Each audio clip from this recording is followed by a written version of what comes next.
So it's hot as balls in Texas now, and my garden is definitely suffering. But I think it's about time to harvest some potatoes.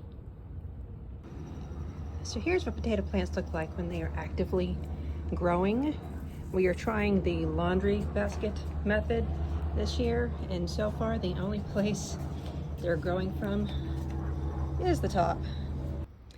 All right, so I've managed to untangle the potato plant from the cantaloupe vine. So now I'm going to use this tool to kind of loosen up the soil around it and see what I can find.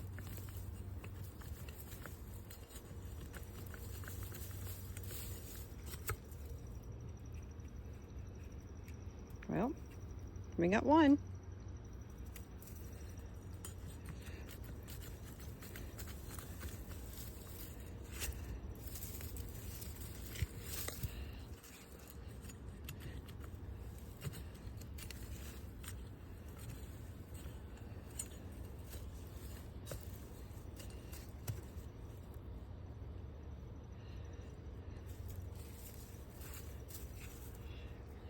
And there you have it.